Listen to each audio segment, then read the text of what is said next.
మాజీ ముఖ్యమంత్రి కేసీఆర్ ఓటమి తర్వాత ఫామ్ హౌస్కే పరిమితమయ్యారు. ఆయన స్థానాన్ని భర్తీ చేస్తూ పార్టీపై పట్టు కోసం బావబామ్మర్దుల మధ్య ఫైట్ నడుస్తున్నట్లుగా కనిపిస్తుంది. ఇంతలో కేటీఆర్ ఫార్ములా ఈ కార్ రేస్ కేసులో ఇరుక్కున్నారు. దాంతో లిక్కర్ స్కామ్ కేసులో బెయిల్పై బయటకొచ్చిన కవిత యాక్టివ్ అయ్యే ప్రయత్నాలు మొదలుపెట్టారు. ప్రభుత్వంపై పోరాటాలు, పరామర్శలు అంటూ అన్నా చెల్లెళ్ళు హడావిడి చేస్తున్నారు.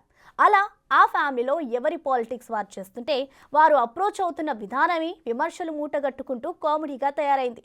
అదేంటంటారా? మీరే చూడండి.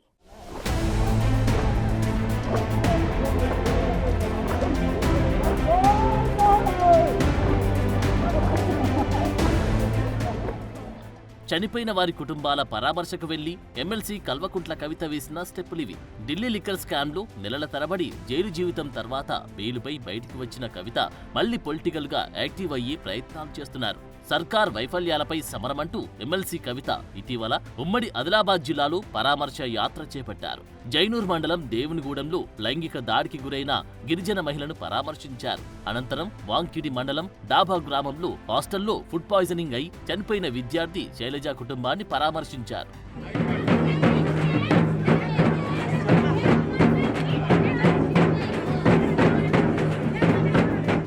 అసలు అధికారంలో ఉన్నంత కాలం కవిత ఏనాడు ఆదిలాబాద్ గడప తొక్కలేదంట. ఇప్పుడు బీఆర్ఎస్ అధినేత మాజీ ముఖ్యమంత్రి కేసీఆర్ కుమార్తెగా జిల్లాలో అడుగు పెడుతూ ఉండడంతో గులాబీ దళం కదిలి వస్తుందని ఆశించిన ఆమెకు పార్టీ క్యాడరీ షాక్ ఇచ్చింది. పరామర్శ యాత్రకు వందల మంది వస్తారని ఊహిస్తే కొద్ది మంది చోటామోటా నాయకులు తప్పితే కార్యకర్తలు పెద్దగా కదిలి రాలేదు. సరే, ఎలాగూ వచ్చాం కదా, ఏదో ఒకటి చేయాలనుకున్నారేమో. పరామర్శకని వెళ్లి ఆమె గిరిజనులతో కలిసి డాన్స్ వేసి రావడం విడ్డూరంగా మారింది. ఆ క్రమంలో ఆమె అనవసరంగా వచ్చి పరామర్శ యాత్ర పేరుతో పార్టీ పరువు మరింత దిగజార్చారని బీఆర్ఎస్ నాయకులే ఆవేదన వ్యక్తం చేస్తున్నారట. ఇక చెల్లి కంటే తాను తక్కువ తినలేదన్నట్లు మాజీ మంత్రి బీఆర్ఎస్ వర్కింగ్ ప్రెసిడెంట్ కేటీఆర్ కూడా ఫార్ములా ఈ కార్ రేస్ కు సంబంధించి ఏసీబీ, ఈడీ కేసులో ఇరుక్కున్నారు. తనపై కేసులు కొట్టేయాలని ఆయన వేసిన క్వాష్ పిటిషన్లను కోర్టులు కొట్టేశాయి. ఇప్పటికే ఆయన విచారణలు కూడా ఎదుర్కొంటున్నారు.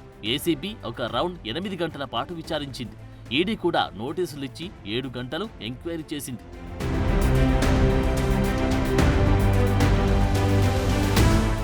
దర్యాప్తు సంస్థల విచారణకు హాజరవుతున్న ప్రతిసారి కేటీఆర్ నానా హడావిడి చేస్తున్నారు. లాయర్ని అనుమతించలేదని ఓసారి ఏసీబీ విచారణకు డుమ్మా కొట్టారు. విచారణకు సహకరించాలని కోర్టిచ్చిన ఆదేశాలతో తాజాగా ఈడీ విచారణకు వచ్చిన సందర్భంగా బల ప్రదర్శనతో నానా హడావిడి చేశారు.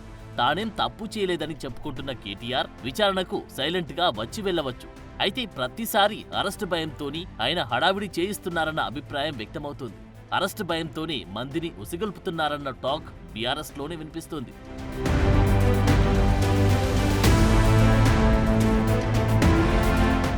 డైవర్షన్ పాలిటిక్స్ బాగా అలవాటైనట్లు తాజాగా జనం దృష్టి మళ్లించడానికి కేటీఆర్ రంగారెడ్డి జిల్లా షాబాద్లో రైతు దీక్షకు అటెండ్ అయ్యారు. కాంగ్రెస్ ఎన్నికల్లో ఇచ్చిన హామీలన్నీ అమలు చేస్తూ ఉన్నా కేటీఆర్ కి కనిపించడం లేదంట.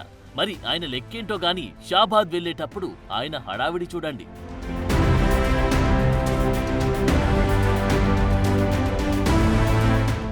ఎన్నికల్లో ఘన విజయం సాధించినట్లు భారీ ర్యాలీ, ప్రొక్రియనలతో పూల వర్షాలు, అధికారంలోకి వచ్చినట్లు అభివాదాలు చూశారుగా. అందుకే పాపం గజమాలాలు ఒక్కటి తక్కువయ్యాయన్న సెటైర్లు వినిపిస్తున్నాయి. రైతు దీక్షకని వెళ్తూ ఆయన చేయించుకున్న హడావిడి చూస్తూ జనం విస్తుపోవాల్సి వచ్చిందట. నిఘా సంస్థల విచారణకు వెళ్తున్నా అదే హడావిడి. సరే, అప్పుడంటే అరెస్టు భయంతో చేయించుకున్నారని అనుకుంటే రైతు దీక్షకి కూడా లక్షలు తగిలేయడం ఏంటని నెటిజన్లు తీవ్ర స్థాయిలో విరుచుకుపడుతున్నారు. మొత్తానికి అన్నా చెల్లెళ్ల పరామర్శలు, పోరాటాలు భలే తయారయ్యాయని, ఏం చేసినా కల్వకుంట్ల ఫ్యామిలీకి చెల్లుబాటు అవుతుందన్న సెటైర్లు వినిపిస్తున్నాయి.